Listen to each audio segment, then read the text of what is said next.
जय श्रीमन नारायण। नमस्कार दोस्तों, आज मैं आप लोगों को आषाढ़ मास की पूर्णिमा या गुरु पूर्णिमा का महत्व, गुरु पूर्णिमा का शुभ मुहूर्त, गुरु पूर्णिमा की पूजा विधि और गुरु पूर्णिमा की 2 पौराणिक कथा सुनाऊंगी। इसलिए आप लोग मेरे वीडियो में अंत तक बने रहें, वीडियो को स्किप ना करें।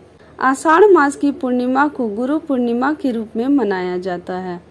इस बार गुरु पूर्णिमा के दिन गुरु के आशीर्वाद से धन, संपत्ति, सुख, शांति और वैभव का वरदान पाया जाता है। इस दिन वेद व्यास का जन्म हुआ था, इसलिए इसे व्यास पूर्णिमा भी कहा जाता है। सनातन धर्म में महर्षि वेद व्यास को प्रथम गुरु का दर्जा प्राप्त है, क्योंकि सबसे पहले मनुष्य जाति को वेदों की शिक्षा उन्होंने ही दी थी। इसके अलावा महर्षि वेद व्यास को श्रीमद् भागवत, महाभारत, ब्रह्मसूत्र, मीमांसा के अलावा 18 पुराणों का रचयिता माना जाता है। यही वजह है कि महर्षि वेद व्यास को आदि गुरु का दर्जा प्राप्त है।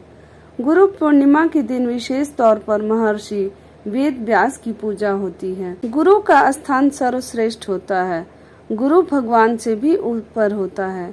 ऐसा इसलिए क्योंकि वो गुरु ही होता है जो व्यक्ति को अज्ञानता के अंधकार से उबार कर सही रास्ता दिखाता है।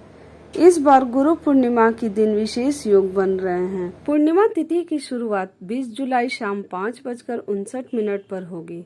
वहीं तिथि का समापन अगले दिन 21 जुलाई को शाम 3:46 पर होगा, क्योंकि शुक्ल पक्ष में उदया तिथि का महत्व ज्यादा रहता है। उदया तिथि के अनुसार आषाढ़ पूर्णिमा 21 जुलाई को है, इसलिए गुरु पूर्णिमा 21 जुलाई को मनाया जाएगा। 21 जुलाई को सूर्योदय का समय सुबह 5:37 पर रहेगा और सूर्यास्त का समय शाम 7:18 पर रहेगा। इस दिन चंद्रोदय का समय शाम 7:38 पर रहेगा और गुरु पूर्णिमा का व्रत तो 21 जुलाई को रखा जाएगा। इस दिन कई शुभ योग का निर्माण हो रहा है। इस बार गुरु पूर्णिमा के दिन सर्वार्थ सिद्धि योग, रवि योग, प्रीति योग, विषकुंभ योग का निर्माण हो रहा है, जो बेहद शुभ माने जाते हैं। इस साल इन शुभ योग के संयोग में गुरु पूर्णिमा का पर्व मनाया जाएगा, जो बेहद ही शुभ माना जा रहा है। अब मैं आप लोगों को गुरु पूर्णिमा की पूजा विधि बता रही हूँ।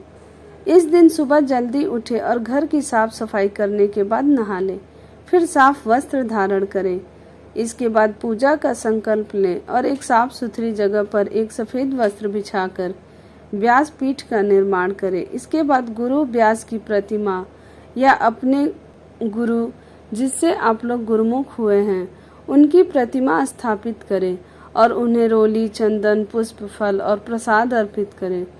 गुरु व्यास के साथ साथ सुखदेव और शंकराचार्य आदि गुरुओं का भी आवाहन करें और गुरु परंपरा सिद्ध्यर्थ व्यास पूजा करिष्यमे मंत्र का जाप करें।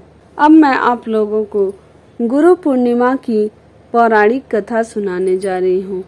बोलो जय श्रीमन नारायण। एक बार की बात है, नारद जी विष्णु भगवान से मिलने गए। भगवान ने उनका बहुत सम्मान किया। जब नारद जी वापस गए तो विष्णु जी ने कहा, हे लक्ष्मी, जिस स्थान पर नारद जी बैठे थे उस स्थान को गाय के गोबर से लीप दो। जब विष्णु जी यह बात कह रहे थे तब नारद जी बाहर ही खड़े थे। उन्होंने सब सुन लिया और वापस आ गए और विष्णु भगवान जी से पूछा, हे भगवान, जब मैं आया तो आपने मेरा खूब सम्मान किया, पर जब मैं जा रहा था तो आपने लक्ष्मी जी से ये क्यों कह दिया कि जिस स्थान पर नारद बैठा था उस स्थान को गोबर से लीप दो। भगवान ने कहा, हे नारद, मैंने आपका सम्मान इसलिए किया क्योंकि आप देव ऋषि हैं, और मैंने देवी लक्ष्मी से ऐसा इसलिए कहा क्योंकि आपका कोई गुरु नहीं है, आप निगुरे हैं। जिस स्थान पर कोई निगुरा बैठ जाता है वो स्थान गंदा माना जाता है। यह सुनकर नारद जी ने कहा, भगवान, आपकी बात सत्य है, पर मैं गुरु किसे बनाऊं? नारायण बोले, हे नारद, धरती पर चले जाओ, जो व्यक्ति सबसे पहले मिले उसे अपना गुरु बना लो। नारद जी ने प्रणाम किया और चले गए। जब नारद जी धरती पर आए तो उन्हें सबसे पहले एक मछली पकड़ने वाला एक मछुआरा मिला। नारद जी वापस नारायण के पास चले गए और कहा, महाराज, वो मछुआरा तो कुछ भी नहीं जानता, मैं उसे गुरु कैसे मान सकता हूँ। यह सुनकर भगवान ने कहा, नारद जी, अपना प्रण पूरा करो। नारद जी वापस आए और उस मछुआरे से कहा, मेरे गुरु बन जाओ। पहले तो मछुआरा नहीं माना, बाद में बहुत मनाने से मान गया। मछुआरे को राजी करने के बाद नारद जी लौटकर भगवान के पास गए और कहा, हे भगवान, मेरे गुरु जी को तो कुछ भी नहीं आता, वे मुझे क्या सिखाएंगे। यह सुनकर विष्णु जी को क्रोध आ गया और उन्होंने कहा, हे नारद, गुरु निंदा करते हो, जाओ, मैं आपको श्राप देता हूँ कि आपको 84 लाख योनियों में घूमना पड़ेगा। यह सुनकर नारद जी ने दोनों हाथ जोड़कर कहा, हे भगवान, इस श्राप से बचने का उपाय भी बता दीजिए। भगवान नारायण ने कहा, इसका उपाय जाकर अपने गुरुदेव से पूछो।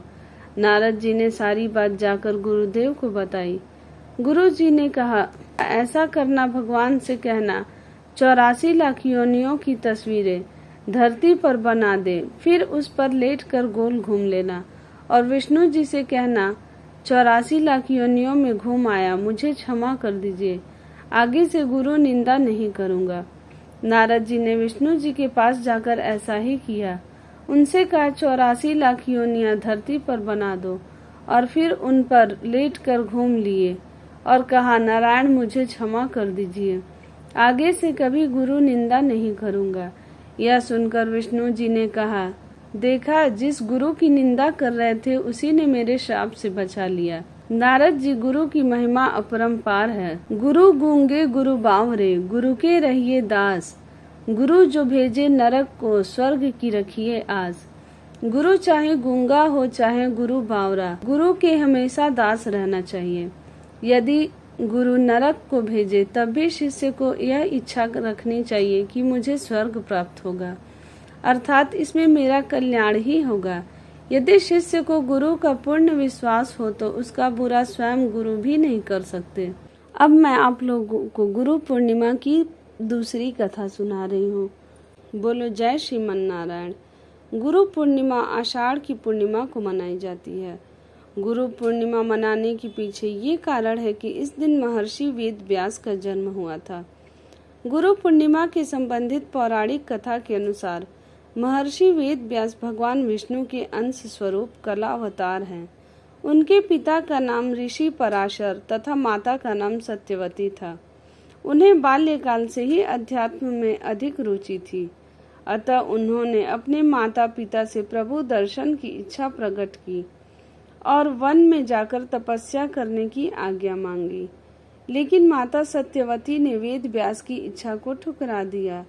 तब वेद व्यास की हठ पर माता ने वन जाने की आज्ञा दे दी और कहा, जब घर का स्मरण आए तो लौट आना। इसके बाद वेद व्यास तपस्या हेतु वन चले गए और वन में जाकर उन्होंने कठिन तपस्या की। इस तपस्या के पुण्य प्रताप से वेद व्यास को संस्कृत भाषा में प्रवीणता हासिल हुई। तत्पश्चात उन्होंने चारों वेदों का विस्तार किया और महाभारत, 18 महापुराणों सहित ब्रह्म सूत्र की रचना की। महर्षि वेद व्यास को अमरता का वरदान प्राप्त है, अतः आज भी महर्षि वेद व्यास किसी न किसी रूप में हमारे बीच उपस्थित हैं। वेद व्यास को हम कृष्ण द्वैपायन के नाम से भी जानते हैं, अतः हिंदू धर्म में वेद व्यास को भगवान के रूप में पूजा जाता है। इस दिन वेद व्यास का जन्म होने के कारण इसे व्यास पूर्णिमा के नाम से भी जाना जाता है। बोलो जय श्रीमन नारायण। अगर आपको मेरी यह कथा और जानकारी अच्छी लगे तो मेरे चैनल को लाइक करें, सब्सक्राइब करें, शेयर करें और कमेंट में जय श्रीमन नारायण जरूर लिखें।